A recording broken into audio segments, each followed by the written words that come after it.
Buenas noches, saludos cordiales, gracias por acompañarnos. Este es el programa Hora 25.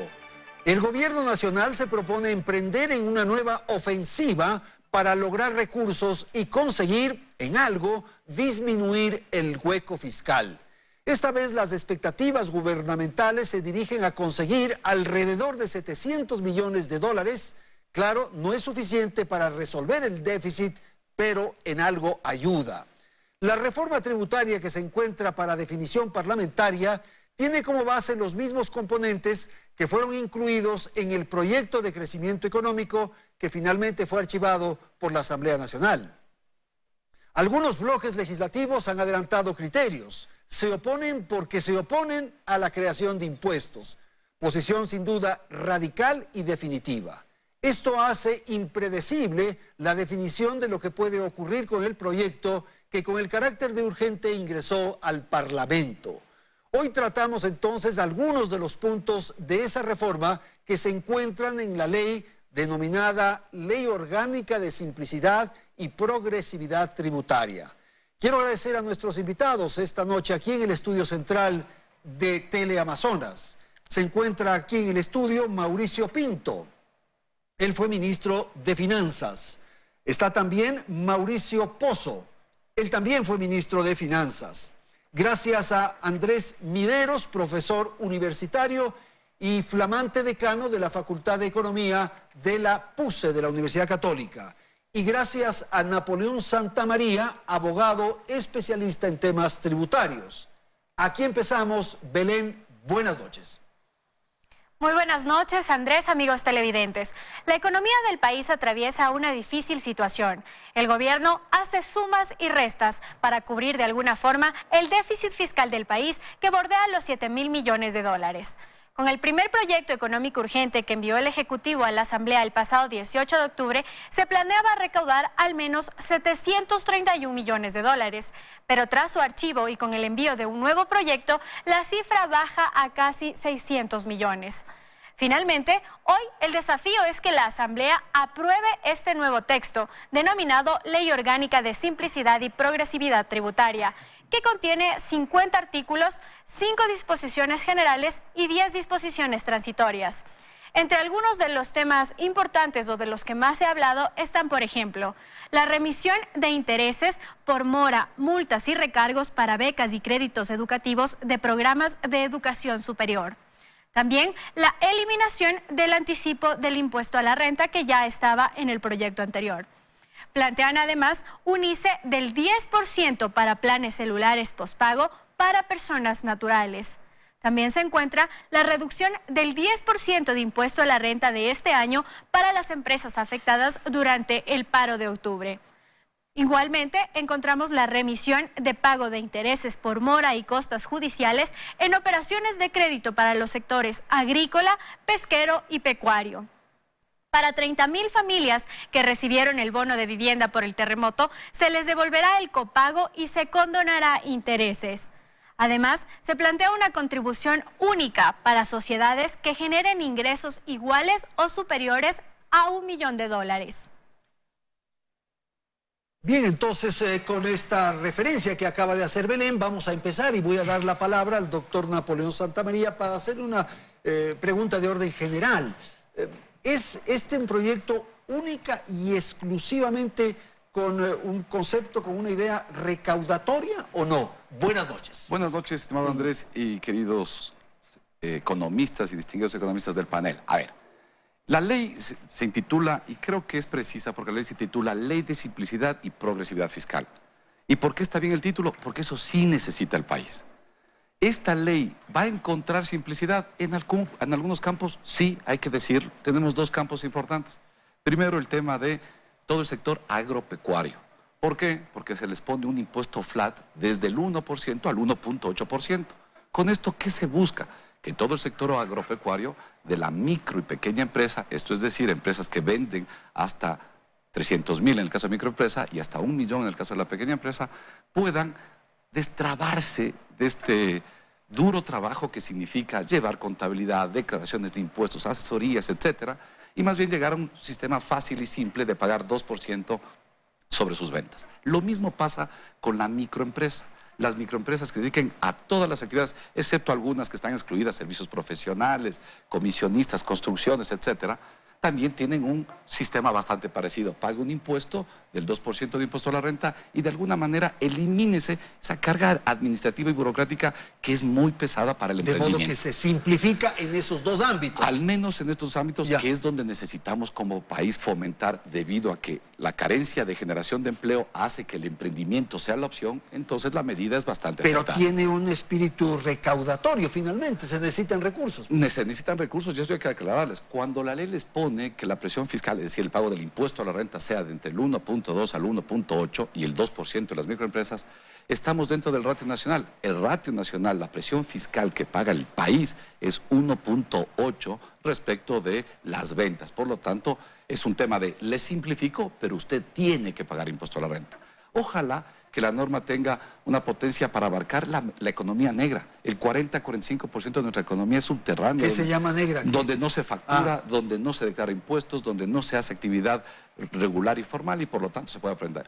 Y por el otro lado, un conjunto de beneficios que en la introducción se dice claramente de exonerar algunas actividades parafiscales, como el tema de los créditos educativos, el tema de la vivienda luego del terremoto, etcétera, y otra carga fiscal, porque hay que entender algo, Andrés. El país necesita mayor recaudo fiscal. ¿Dónde se ha buscado? En progresividad, no tan técnica, porque la progresividad habla respecto de la utilidad y no de la venta. Se ha buscado en las empresas que venden más de 1 millón, 5, 10 millones y en aquellas personas naturales que tienen ingresos superiores a 100,000. Por lo tanto, si bien se va a buscar entre esas personas que se presume ganan más porque venden más, que no necesariamente es verdad, pero de alguna manera lo que se busca es decirle al empresario que está bien, que el país necesita una mayor contribución, aunque con estos errores técnicos. Pausa ahí entonces, Napoleón. Andrés, su apreciación. Se necesita tapar el hueco fiscal. Esa es la tarea fundamental. Sin duda, la economía ecuatoriana tiene varios problemas. El déficit fiscal es uno de ellos, pero no es el principal. El principal problema que tiene la economía ecuatoriana en este momento es la pérdida de bienestar. El aumento del desempleo, el aumento de la pobreza. Tenemos 4.700.000 personas en empleo inadecuado, tenemos 4,5 millones de ecuatorianos y ecuatorianas en pobreza, viviendo con menos de $85 al día, y la economía no crece. Las proyecciones de crecimiento de este 2019 son del 0,1%, para el 2020 del 0,5%, para el 2021 similar. Entonces, una economía absolutamente estancada y que se sigue endeudando. Y ahí viene el proyecto de la ley. Yo estoy de acuerdo que simplicidad y progresividad son deseables, sin duda. Pero el contenido no se logra. Más bien yo veo ahí algunas incoherencias que me preocupan. Yo estoy de acuerdo en la simplicidad en determinados campos, pero después el problema que tiene las finanzas públicas en este momento, la caja fiscal, es también de liquidez. Eliminamos el anticipo al impuesto a la renta, está bien, le da más liquidez al sector privado, es adecuado, pero le resta liquidez y le resta control de elevación fiscal a la caja fiscal. Se eliminan agentes de retención, se hacen declaraciones del IVA semestrales ya no mensuales. Entonces, sí, eso le da más liquidez al sector privado, pero ojo, es un sector privado que no está invirtiendo, porque la economía está estancada. Y le quita la liquidez a la caja fiscal. Entonces ahí hay una preocupación que yo señalo. Una especie de contradicción, digamos. Justamente, claro. Y una segunda contradicción que veo ahí es, ejemplo, hablamos de reducción del IVA en determinados productos, del impuesto a la renta también en otros casos, esta reducción del 10% a quienes fueron afectados por las últimas movilizaciones. Me parece que la medida es incoherente. Den líneas de financiamiento subsidiadas, a baja tasa de interés, de acuerdo, pero ¿por qué el 10% de reducción del impuesto a la renta? ¿Por qué nos hablan también de que se va a permitir devengar hasta el 80% de las tarifas por el espacio radioeléctrico mediante proyectos? Es decir, las grandes empresas de telecomunicaciones transnacionales no van a pagar hasta un 80% por el uso del espacio radioeléctrico, que es de todos y todos los ecuatorianos, sino que harán proyectos a discreción. Eso me preocupa. Hay este elemento de la recaudación temporal, una contribución, 3 años, de las empresas que ganen más de $1 millón. Me parece que va en la dirección correcta. No entiendo por qué es temporal y no entiendo por qué se pone un candado de que esa contribución no podrá ser superior al 25% del impuesto a la renta causada en el año 2018. Y después, los gastos deducibles que se eliminan a quienes ganan más de $100,000 al año, esos quienes ganan $8,300 al mes. El presidente de la República gana menos de eso. Y un elemento en donde sí hay gasto improductivo que deberíamos revisar, la proforma que se acaba de devolver al Ejecutivo. En el plan plurianual, el Ministerio de Economía y Finanzas señala que para el 2020 tendremos 7.600 millones de gasto tributario, es decir, de impuestos que no se cobran por deducciones, de exoneraciones o incentivos. El 57% de eso es gasto tributario al impuesto a la renta. Es decir, subsidiamos el impuesto a la renta. Y no hemos visto ningún estudio que nos diga si es que eso está generando empleo o no. Hace un año, en 2018, se aprobaron exoneraciones del impuesto a la renta por 8, 10 y hasta 20 años. ¿Cuánto empleo ha generado? ¿Qué tecnología ha dado? ¿Cuánta inversión ha traído? Si no hay impactos positivos, ese es el gasto improductivo que hay que cortar. Gracias, Andrés. Mauricio Pozo, buenas noches. Adelante con su intervención. Gracias, Andrés. El tema del proyecto de ley que está en la Asamblea, me parece a mí no hay cómo verlo aislado de lo que ha acontecido en los otros elementos que han pasado en el Ecuador. Primero, se derogó el decreto 883 que dio lugar al problema que tuvimos. Ahí se esperaba recaudar por el tema de la baja en la focalización del subsidio 1.550 millones de dólares aproximadamente. Se envía una ley de crecimiento económico denominada que fue archivada. Se busca una proforma de presupuesto en el próximo año con un déficit que apunta a una cifra de más o menos 3.400 millones de dólares, probablemente esa cifra sea de 5.000 millones. Y adicionalmente está esta ley de simplificación tributaria. ¿Por qué hago esta distinción? Porque todo apunta a corregir un problema que estamos teniendo, que es el problema fiscal, pero la proforma enviada y la ley están sustentadas en bases inciertas. ¿A qué me refiero? El tema de la proforma de presupuesto incorpora, por ejemplo, 700 millones por ingresos de derivados de petróleo, lo que significa que el gobierno está asumiendo que algo va a poder lograr del decreto que se derogó. Es decir, no los 1.500, pero sí 700. Yo eso tengo dudas. Claro. No sé si eso se vaya a dar, no sé si va a haber un decreto que lo reemplace, lo cual hace que, si eso no se da, abrimos un boquete de 700 millones que habrá que ver de dónde se financia. Primer tema. Segundo, el tema tributario. Si la ley se aprueba en el 100% como está, entrarían más o menos 540 millones. Si no se aprueba, sino una parte, probablemente va a entrar menos. ¿Esto qué quiere decir? Que ese menos también va a tener que buscar financiamiento. Dicho en palabras sencillas, va a faltar plata, Andrés. Entonces, esto le obliga al ministro a irse a Washington, se ha ido a Washington, hay una buena actitud del Fondo Monetario, le va a ayudar al Ecuador. Pero la buena actitud no quiere decir, y que no se malentienda, como que el monto que estaba originalmente pactado de 10.279 millones se va a cumplir. Lo más probable es que este monto sea redefinido, las metas sean otras nuevamente, y el Ecuador en ese sentido eventualmente va a requerir endeudamiento adicional al del propio fondo. Es más, ya se dio hace pocos meses atrás. Recordemos que pusieron en la proforma para este año ingresos por concesiones que no se produjeron y tuvieron que salir a emitir papeles en el mercado por 2.000 millones a tasas del 9,5% y del 7,5%. ¿Eso qué significa?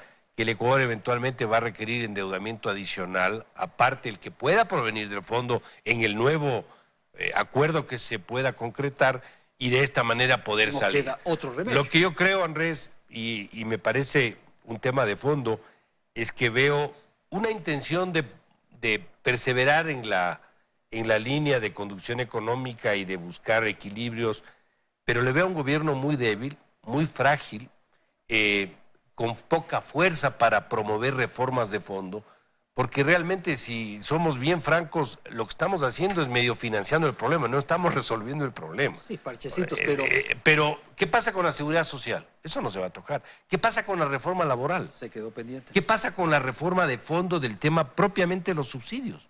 Esos son temas que eventualmente no se van a volver a tocar, porque claro, un gobierno débil con una popularidad o de apoyo del 20%, ¿cómo promueve reformas de esta naturaleza? Y bloqueado, porque... Entonces yo le veo ahí un problema que en la práctica, ¿cómo se va a sentir?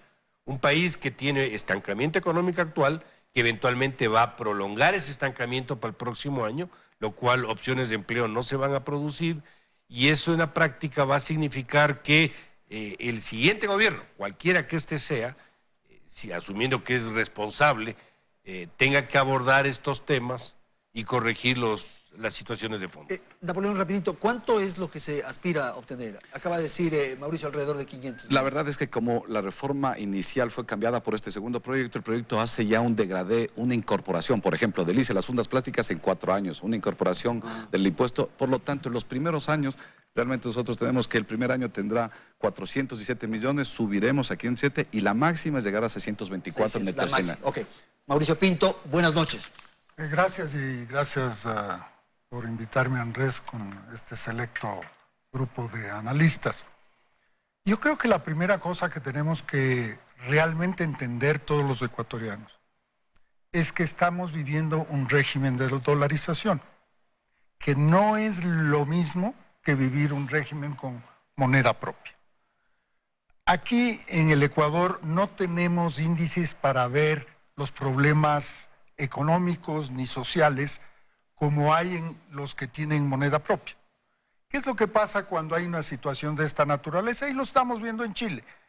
El atacado es el dólar, el tipo de cambio sube. En la Argentina sucedió exactamente lo mismo. Aquí no sucede.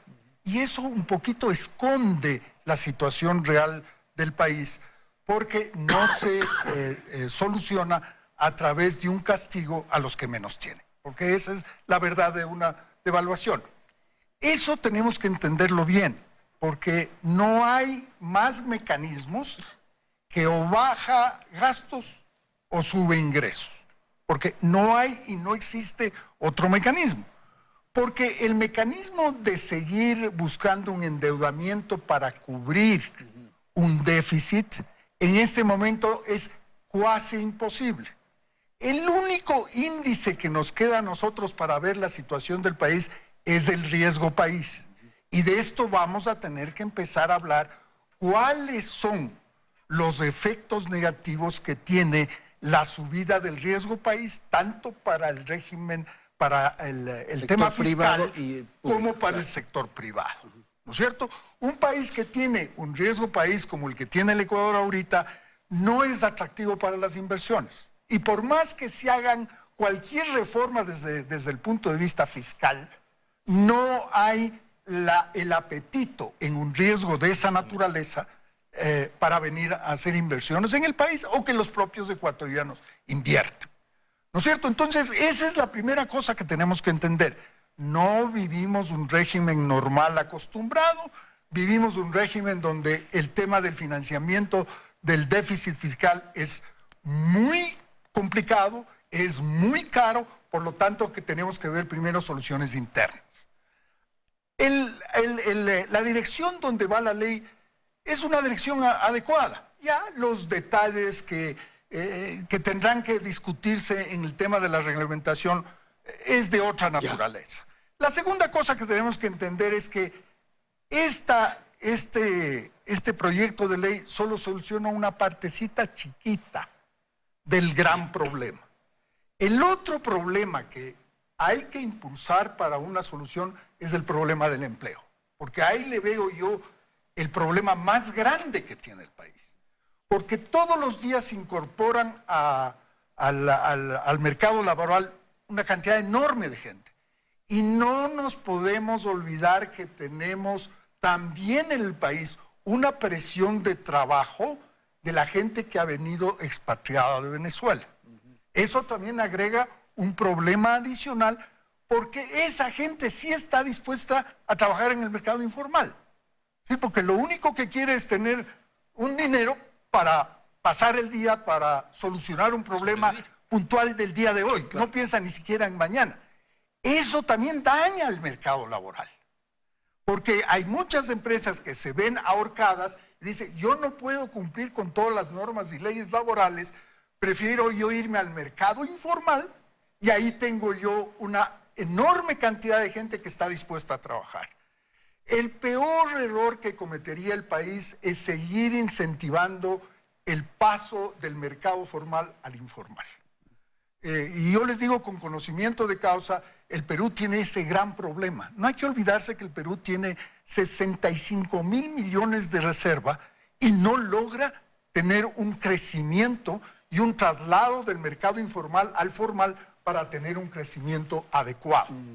Ese es un problema que también hay que discutirlo y empezarlo a discutir y decir, oigan, señor, no podemos seguir con esto, que el no tratar la reforma laboral, el costo es de empleo formal, que es lo que realmente nos interesa. Ahora, en esta línea de pensamiento, Andrés, hay que ir resolviendo los problemas. Quizás se puedan resolver todos de una sola, pero no es posible. No es y el posible tema todo. fiscal es un problema que hay que atenderlo, hay que atacarlo, hay Claro que que hay que resolverlo. atenderlo, pero el problema del déficit en sí mismo es el problema del endeudamiento. ¿Ya? Es el problema Bueno, de la deuda. Como Para el sea, pero hay 2020, que lograr pagar eso, la resolver proforma, eso. la proforma que pone el Ministerio de Economía y Finanzas al 2020 nos dice 6.600 millones de necesidad de nueva deuda. Al 2021, 6.900 más. Pero al 2022 nos dice 8.000 más. Y al 2023, 9.000 más. Es decir, no estamos resolviendo el problema del endeudamiento. ¿Qué te Y aquí- parece eso, y aquí Mauricio? solo un Y a elemento. ver. Y es que cualquier persona, empresa, país que se endeuda para crecer, pagar la deuda y estar mejor. El problema es que nos seguimos endeudando sin crecimiento. Bueno, pero te endeudas para sobrevivir, pues también.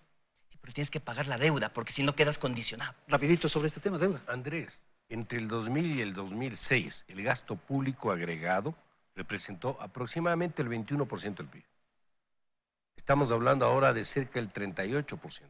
Hay años que superamos el 40 y 44%. Ese tamaño del Estado sobredimensionado genera tres problemas. El uno son déficits fiscales permanentes y crecientes, que es lo que hemos tenido. Segundo, un endeudamiento agresivo, que es lo que hemos tenido. Y tercero, tenemos problema de calidad de gestión, que también hemos tenido. Si nosotros no resolvemos eso, vamos a seguir en esta rueda de molino y no vamos a poder salir. Eso se reduce Ahora, el tamaño del Estado. a ver, el tamaño del Estado es un tema de definición. Tenemos que ponernos de acuerdo para qué esté el Estado y para qué no esté el Estado. Yo en eso creo, lo que a mi idea debe participar y no debe participar. Pero más allá de eso, hay temas prácticos que se pueden hacer, pero no van a dar resultado mientras tú no consigas, por ejemplo, bajar el riesgo país. Para tú sentarte con los acreedores y reemplazarle deuda cara por barata, el riesgo país no puede estar en los 1.100 puntos. Llegamos a 1.400, Sin duda. ahora está en 1.100, pero es una barbaridad. ¿Por qué? Porque no van a aceptarte condiciones mejores porque el riesgo no les da. Para eso, ¿qué necesitas? Cumplir el programa, hacer reformas. Y para cumplir el programa, hacer reformas, necesitas fuerza política y convicción. Entonces estamos en una encrucijada complicada. Atrapados. Vamos a hacer una pausa, señores. Enseguida retornamos y vamos a continuar con la segunda parte de este programa. Ya volvemos.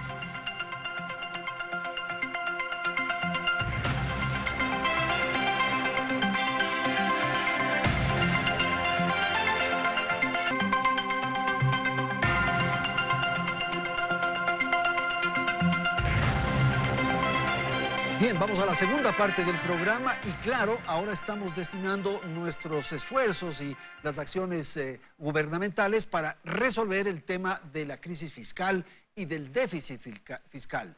Pero Mauricio decía en el segmento anterior que eso no es suficiente y es evidente. Se requieren de otras acciones para recuperar la economía. Te escuchamos. Gracias, Andrés. Es que no podemos pensar que tratando uno de los problemas que tiene el país se va a resolver la totalidad de los problemas. Es decir, el mantener un Estado con un superávit o déficit pequeño es una meta que tenemos que ponernos todos, porque nos afecta a absolutamente todos. No es que la gente muchas veces dice, eso es un problema del Estado, no es mi problema. Y no es así. Entonces, ese tiene que ser uno de los elementos de ponerse de acuerdo, es decir, el Estado no se puede manejar con los niveles de déficit que tiene. El otro problema es el gran, que yo le veo el mayor problema, que es el problema del empleo. Y hay que ya lo mencioné, que hay que hacer Pero reformas eso es consecuencia suficientes. también de un problema fiscal, pues.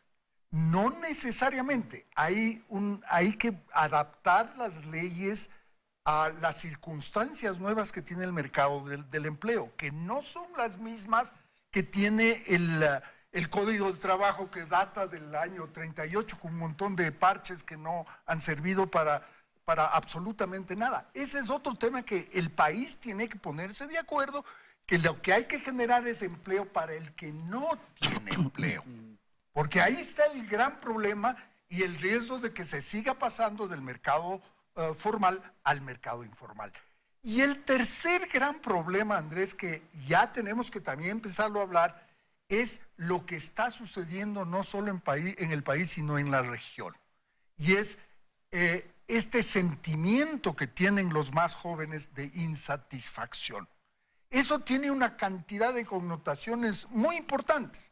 Y yo decía recién en una charla que hay que bajar los niveles a los niveles más bajos posible para poder entender qué es lo que está pasando. El creer que la generación nuestra dice, pero eso es lógico, creer que es lógico para los millennials o quienes están con esta insatisfacción grande, que no es necesariamente solo económica, no nos equivoquemos, es una insatisfacción de calidad de vida. Pero para poder resolver eso vamos a tener que hacer un gran concurso de gentes y para entender el problema, porque no es un problema eso, puntual. Mauricio, requiere etapas, hay que ir atendiendo las diversas etapas. A ver, Andrés, yo creo que el país va a nadar 2 años. No le veo crecimiento de ninguna naturaleza. Hay que fortalecerse, hay que mejorar la productividad, etcétera, etcétera, etcétera, ¿no es cierto?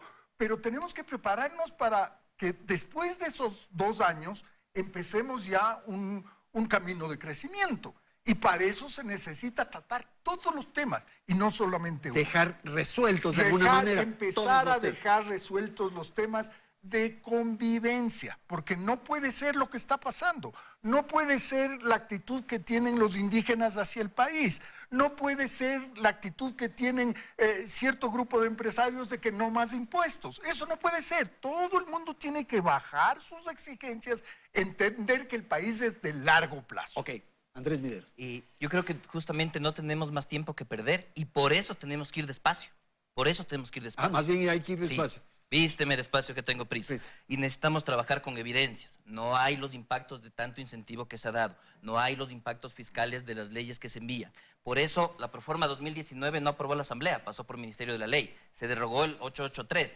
Claro que hay que revisar los subsidios, pero el subsidio a los combustibles revísalo cuando la gente tiene trabajo, no cuando la gente no tiene trabajo, porque le complicas aún más. No pasó la ley económica urgente, le acaban de devolver la Proforma 2020. No sabemos qué vaya a pasar con esta ley, pero en cualquier caso va a ser insuficiente para cerrar el déficit fiscal. Yo insisto en esto, lo que la economía necesita es crecer, incluso para cerrar el déficit fiscal.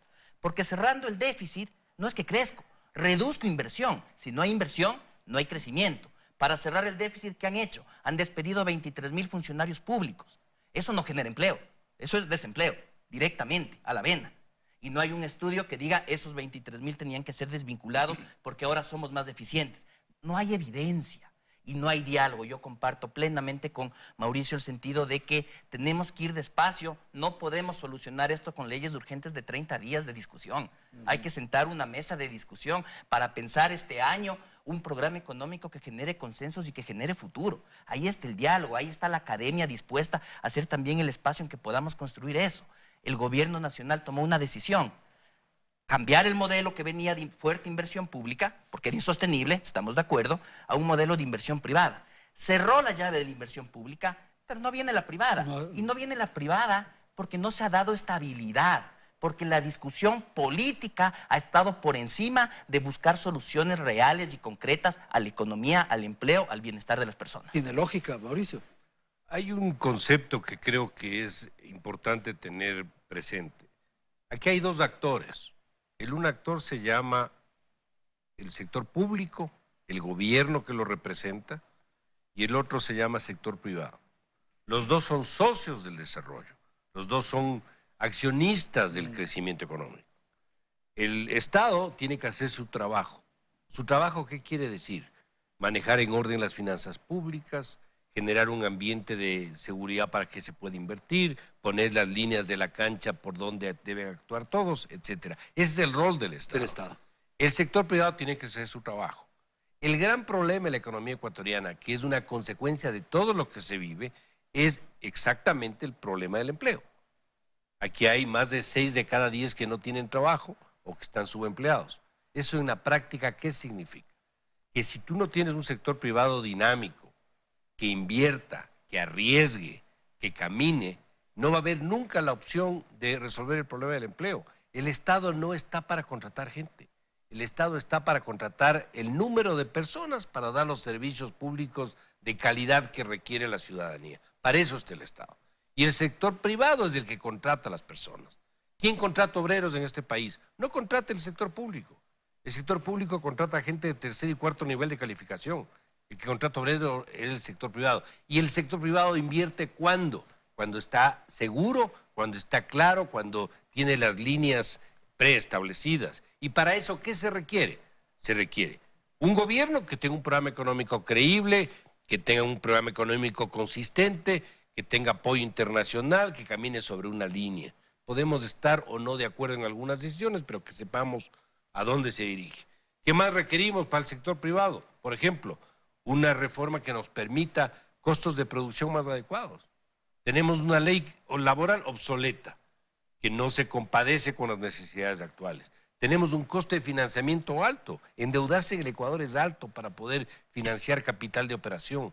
Se requiere banca internacional que haga presencia en el Ecuador, que abarate los costos de financiamiento. Tenemos una serie de impuestos absolutamente perjudiciales para la actividad económica. Un ejemplo, el impuesto a la salida de divisas. Todos esos cambios son importantes para que el sector productivo pueda caminar. Napoleón. A ver, yo creo que aterricemos estos buenos comentarios de nuestros contertulios. El resumen es que el país tiene más gastos que los ingresos que podemos producir como país. Este es el resumen. Y ahora, ¿cómo producimos más ingresos entonces para cubrir este déficit fiscal? Y hemos visto que este gobierno no ha podido reducir por la línea de gastos. La reducción es muy pequeña. La verdad es falaz decirle a los ciudadanos que votando a la calle 40.000, 50.000 o 70.000 funcionarios públicos, esto se arregla. No se resuelve, ¿no? No se resuelve. Irresponsable, como fue la década anterior, seguirnos endeudando a estos ritmos que son insostenibles. ¿Quién paga hoy día la deuda, queridos televidentes? Ustedes, los hijos de ustedes. Este es el pago de la irresponsabilidad de las finanzas públicas. Ok, ¿cuál es la salida entonces? ¿Qué podemos hacer como país? Yo creo que el país no está preparado para llevar adelante proceso de monetización de activos públicos, delegar activos públicos a mano privada. Hoy día, malas condiciones, malas posiciones de las empresas e información no clara. ¿Cuál es la salida? Pero es que tenemos que provocar una cultura del tributo, porque antes estábamos acostumbrados a financiar el funcionamiento de lo público con el petróleo. Y entonces provocar, quizá con estas dos visiones, que el país tiene graves problemas para salir. ¿Qué tenemos como país?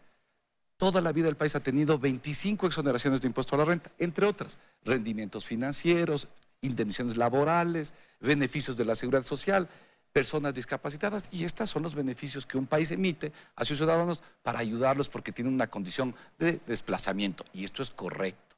Pero luego hemos creado irresponsable y populistamente, nada más que, Andrés, 22 exoneraciones de impuesto a la renta para 5 años. ¿A quién? Sector agrícola, alimentos, cadena forestal, agroforestal, metalmecánica, petroquímica, y me casaría.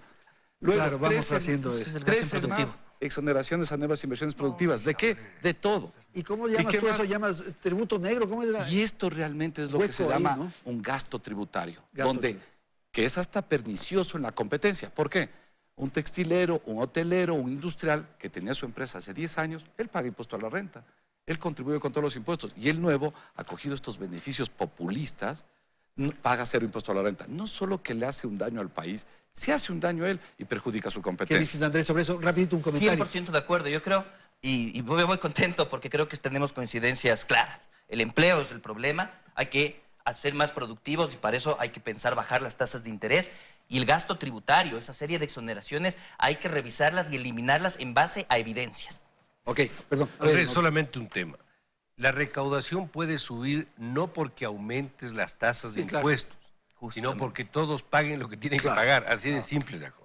Y no se entiende, como dice bien Mauricio, no se entiende en un país que un empresario genere renta, Andrés, no se entiende, y que no pague el más importante, lúdico y beneficioso en el desarrollo de un país, que es el impuesto a la renta. Esto va en contrasentido. Pero también creo que es bueno, perdóname, Napoleón, anotar. Bueno, pero no es tan lúdico, porque lúdico es divertido. Entonces, divertirse pagando impuestos el tampoco. El tema de ingresos fiscales por la vía tributaria, sin aumentar tasas, ese es un tema que es real.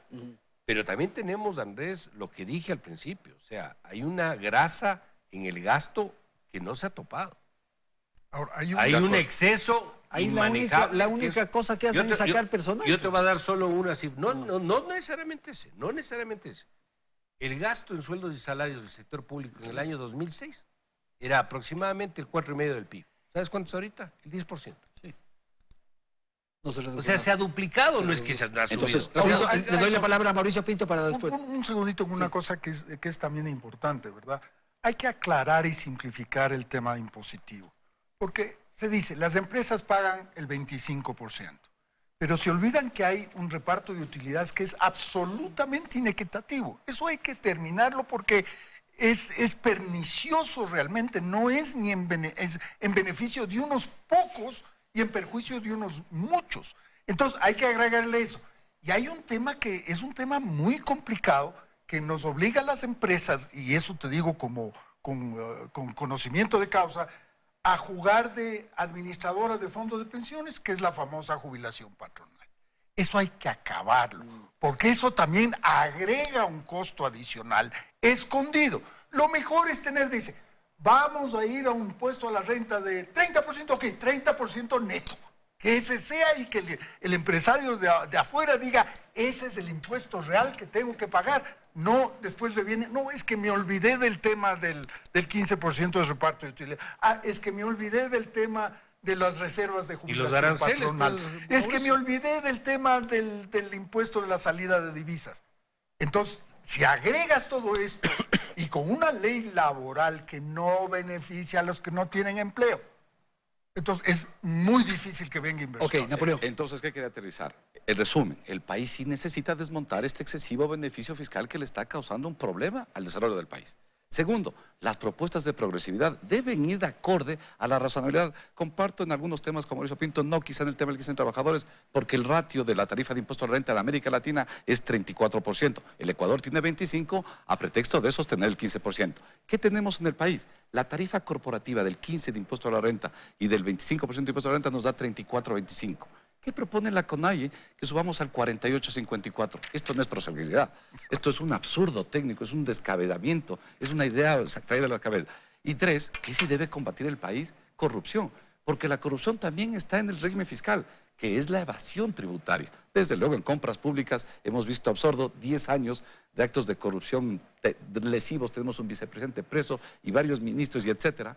Entonces, ¿qué sí es la tarea del nuevo gobierno? Y comparto en eso, combate frontal, no solo a la corrupción de las compras públicas, sino a la evasión tributaria. La CEPAL nos sitúa como país que tenemos una evasión de 4.400 millones de dólares. Eso es lo que se va. Porque la CEPAL dice el país tiene más o menos un 4%. Ahí está el déficit fiscal. Pero ¿eso es por qué? ¿Porque somos malos cobradores o porque las leyes o qué permite? Y también tenemos algunos problemas. Primero, gestión tributaria. El SRI, que era una institución que se manejaba bastante bien, creo que el último gobierno lo politizó y lo comenzó a destruir. Ahora veo que ha comenzado a resurgir en algo, pero no hay nuevos talentos, no hay nueva gente, no tiene nuevos funcionarios, y la gestión tributaria, más que el tributo, la gestión tributaria hace que un país pueda recaudar más. Finalizo. Las reformas tributarias exitosas, por ejemplo la colombiana del 2017, no lo hicieron los actores políticos, porque los políticos no les han fallado a América Latina. Lo hizo puntualmente las universidades, lideradas por la Universidad del Externado, me recuerdo, en Colombia, lo mismo que está pasando en Europa. Es decir, una invitación para que la academia se involucre. Contaminan y no quieren comprometerse. Fíjate, Andrés, y tal. Hay otros elementos que nos estamos olvidando. El arancel promedio en el Ecuador es el doble de Colombia y Perú. Es decir, aquí para poder importar materias primas, bienes de capitales, se tienes que pagar mucho más. Es mucho más costoso el proceso. Eso estaba puesto de alguna manera en alguna promoción del gobierno, pero hasta donde sé, medio que quedó en el aire ese tema, no se ha avanzado. Ese es otro tema que tiene que resolverse también. Y el último, nosotros oímos que iban a ser 8 proyectos hidroeléctricos en el gobierno anterior, creo que 3 terminaron. ¿Y cuál era el objetivo final de todo esto? aprovechar la naturaleza, la cantidad de agua que Las tenemos fuentes hídricas. para producir energía más barata. más barata. ¿Y la tarifa eléctrica? Sigue alta.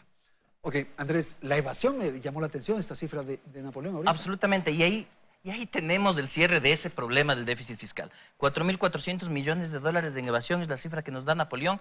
Eso es cierres del déficit fiscal. Y además tiene 7.600 millones del 2020 del gasto tributario que también señala Napoleón, que es un gasto netamente improductivo. Suma eso, te vas encima de los 15.000 millones de dólares, en donde puede ser más eficiente el Estado justamente, sin subir impuestos, cobrando lo que hay que cobrar. Y ahí viene el acuerdo en que tenemos que tenemos justamente que generar. Yo comparto también lo que dice Napoleón. Necesitamos, y es lo que decía, necesitamos sentarnos a construir unas propuestas económicas que están por fuera de la politización que vive ahorita la sociedad, de revanchismos y esas cosas. Y construir con seriedad cosas pensando en el bienestar. El problema es el empleo y el crecimiento.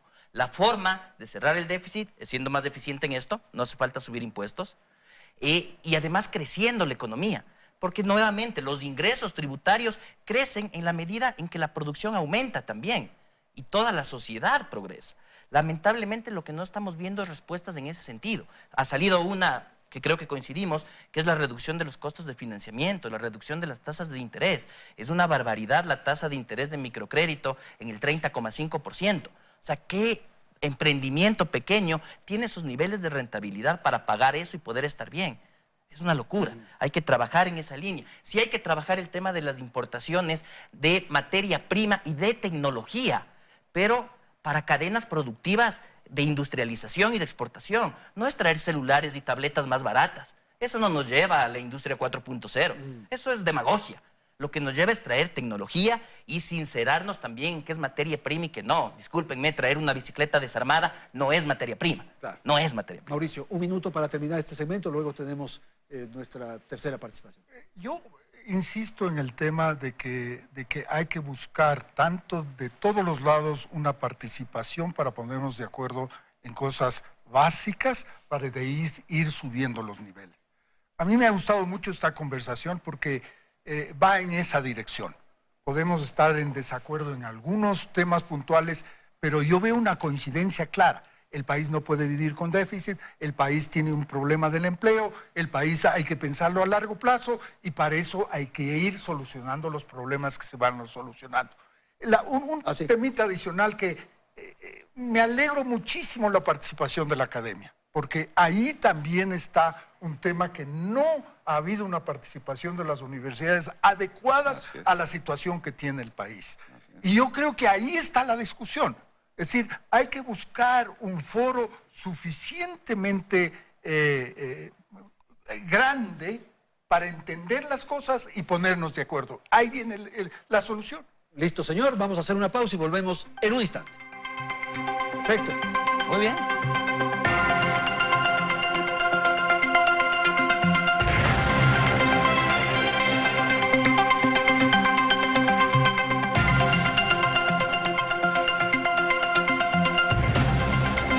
Bien, vamos a la parte final, al segmento final. Quisiera darle la palabra a Andrés Mideros. Claro, no se resuelve el tema fiscal con la reforma tributaria, pero hay que hacer algo, hay que avanzar en algo. Quizás podría ser más extrema, más radical para obtener más recursos, Andrés. No creo que esa sea la medida en este momento. No se puede. Además, políticamente es muy difícil. Se lo he dicho, políticamente es muy difícil, no hay confianza en el gobierno y en la orientación que está dando la política económica, eso es absolutamente claro. Hay que ir resolviendo el déficit fiscal. Hemos sacado varias cifras que nos suman ya 15.000 millones de dólares. Asúmele a eso 1.400 millones de deudas de en firme con el SRI que deben 500 empresas. Eso hay que agilitar en la justicia para que decida la justicia, porque parte de eso quizás es a favor de la empresa. Perdóname que te interrumpa, ¿por qué sacas los 15.000 millones? Tenemos 4.400 millones de evasión fiscal y 7.600 millones de gasto tributario, que es lo que estamos hablando. Ahí sí, más de 15.000 y tienes 1.400 millones en deudas en firmas de 500 empresas, ahí la justicia tiene que ser más eficiente y resolver en lo que corresponda. No todo será para el SRI, alguna parte será en justicia para la empresa, sin duda. Pero ahí tenemos soluciones al déficit. Pero vuelvo a otro de nuestros consensos, creo, que es la reactivación de la economía. Bajar la tasa de interés. La inversión pública, cuando no hay inversión privada, tiene que estar. Porque la economía tiene que crecer. Es imposible pagar una deuda si uno no crece. Un hogar, una familia, nadie. No es que me endeudo y reduzco mis gastos, reduzco mis ingresos, reduzco mis inversiones y no crezco, porque nunca voy a poder pagar eso. Sí hay que priorizar para ir resolviendo muchos problemas, pero tenemos que estar en un escenario de crecimiento económico. Okay. Inclusive, Sí, solo termino sí. con esto, inclusive para pensarnos, las reducciones de subsidios, como lo decía al inicio, tiene que ser en el momento en que la gente tiene empleo, tiene ingreso, tiene posibilidad de ajustarse a una mejor realidad, pero no cuando la gente está mal. Ok, Mauricio, por favor. Yo insisto en el tema de que hay posibilidades, el país tiene muchas posibilidades. Yo soy súper optimista en eso, de que comparando con los otros países, este es un país chiquito con microclimas, el sector agropecuario tiene oportunidades muy grandes. El país es un país que está dividido en dos regiones, cada una pesa casi la mitad en la economía, y yo creo que hay como sacarle provecho. Pero evidentemente lo que necesitamos son, y voy a insistir, Andrés, en el tema de ponerse de acuerdo en cosas básicas, porque de acuerdo a cómo estamos viviendo en este momento, con la agresividad que se está viviendo en este momento, no se va a llegar a ninguna parte porque cada uno se va a cerrar en su metro cuadrado. Y yo creo que este tipo de reuniones y hay que seguir impulsando. Por ejemplo, lo que hay que seguir impulsando es hacer entender a las personas que mantener los subsidios a los combustibles no es buen negocio para nadie. Porque se va una cantidad de recursos enormes. Pero eso hay que empezarlo a hablar, hay que dar los ejemplos, hay que hablar con la gente, decir que no es bueno que yo que pongo gasolina me subsidias tú que estás subido en un bus. No, eso no es lógico en ninguna parte. Entonces ahí también hay como buscar hacia futuro un entendimiento para que no se nos vayan esos 1.400 millones de dólares que cuestan los subsidios. Ok, gracias, Mauricio. Por favor, economista. La dolarización, para poner un caso que vivimos, significa que la relación entre la parte fiscal con el sector externo y la parte monetaria están mucho más cercanos. Cuando yo quiero generar ingresos fiscales, por ejemplo, con promociones como se han oído, de bajar impuestos, en un momento en que me falta plata, ¿esa diferencia qué significa? ¿Que tengo que endeudarme para poder cubrir lo que no me rinde? Si yo bajo impuestos diciendo que por eso la gente va a producir más y va a pagar más, lo que va a pasar es que en el LAC, mientras la economía busca reactivarse, cosa que está por verse también, yo voy a necesitar endeudarme, en cuyo caso termino con un remedio más caro que la propia enfermedad. Lo que quiero decir es que cualquier cosa que no hagamos en la parte fiscal va a tener impactos en el sector externo y eso nos va a impactar en la parte monetaria. Este momento el Ecuador, y en eso hay que ser claros, está viviendo del financiamiento externo.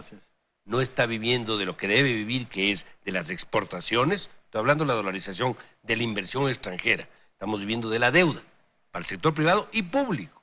Eso, por lo tanto, implica que si nosotros no arreglamos los otros elementos, vamos a seguir con esta vulnerabilidad de que si no pedimos prestado, esta cosa no funciona. Deudas no se puede. Y eso es imposible, pues, Andrés, tiene su límite. Hay que buscar un proceso que nos permita un poco más de autonomía y no depender tanto del financiamiento de afuera. Napoleón. Queda claro entonces en el tapete que el país lo que necesita es una reforma fiscal integral, competente, técnica. Necesitamos una reforma laboral concomitante con la seguridad social. Definitivamente ampliar y modificar y actualizar códigos de comercio, etcétera. Pero esto, nosotros creemos que los mensajes son los equivocados. Primero, el mensaje de los políticos, cuando los escuchamos, es terrible cuando llega un proyecto de ley a la Asamblea, Andrés, y el político dice, es que no vamos a permitir más impuestos. Vean, señores políticos, en la última década, América Latina ha hecho 76 reformas tributarias, toda América Latina. Desde luego, Ecuador ha hecho 15. Nosotros somos el 20% de todas las reformas fiscales de América Latina, siendo un país así pequeñito. Y las 76, para que ustedes comprendan, políticos, las 76 implican mayor carga fiscal, pero de manera técnica e inteligente. ¿A qué grupos? A los más pudientes, a quien genera más riqueza, etc. Una reforma fiscal implica mayor carga fiscal. Para eso se crearon las reformas fiscales. Segundo, a los empresarios. Si el empresario no entiende, como decía Mauricio Pinto, que tiene que colaborar, meterse la mano en el bolsillo y generar mayor contribuidor fiscal cuando haya generado mayor renta, y esto motive a que nuevos empresarios, los buenos que sí hay en este país, generen más fuentes de trabajo, entonces tendremos una clase empresarial que no está trabajando para el país. Los trabajadores crean, gente privilegiada del país. Solo el 38% de ecuatorianos tienen pleno empleo. Estas reformas y todos estos temas que tratamos es para la gente que no tiene empleo, que es ese 62% restante, a quien hay que darle una solución de vida porque no tiene ni siquiera cómo satisfacer sus necesidades más congruas. ¿Quiénes deberían ser los actores, Andrés? Insisto, para mí la academia debe ser el eje que articule a técnicos, a profesionales, a economistas, incluidos los políticos que sí hay, buscando, encontraremos por alguna vez, y luego los tiempos. El error de este gobierno, y esto debe quedar en lección al país, el error de este gobierno fue que sus reformas tributarias las hizo en el segundo y en el tercer año. Y ahí su capital político es mínimo y por lo tanto hemos tenido este fracaso continuo. Una última ronda final, 30 segundos cada uno. Empezamos contigo, Andrés. Yo me quedo con la necesidad de crecer para generar empleo y la necesidad del diálogo para generar propuestas de mediano y largo plazo.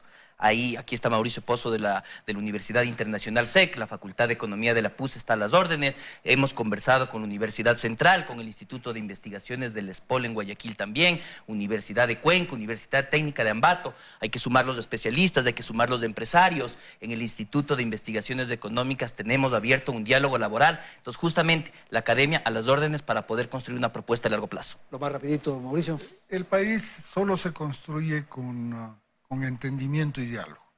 Se puede ceder un montón de temas que parecerían que serían en contra de alguien, pero yo creo que entendiendo el país a largo plazo, no se puede manejar un país para pasar el año. Vamos noviembre, fines de noviembre, y todavía no sabemos cómo va a terminar el año. Eso no se puede hacer en un país, porque viene la incertidumbre de la gente de no saber qué va a pasar en el mes de enero.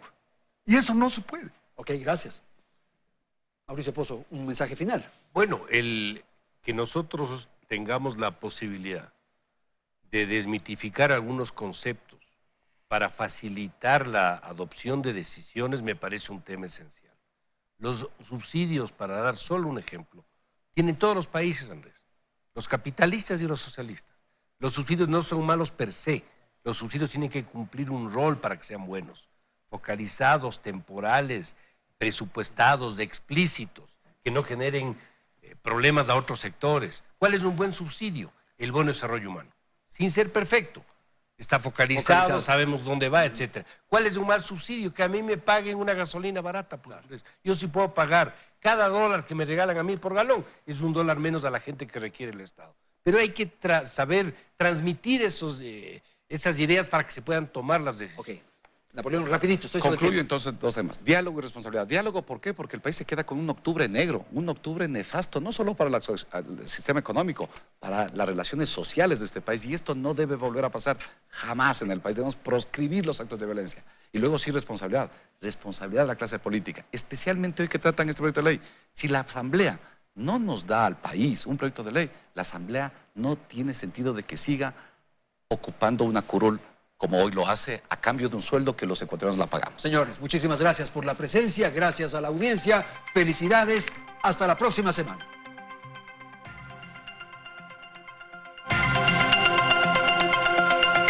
Teleamazonas presentó Hora 25, con el auspicio de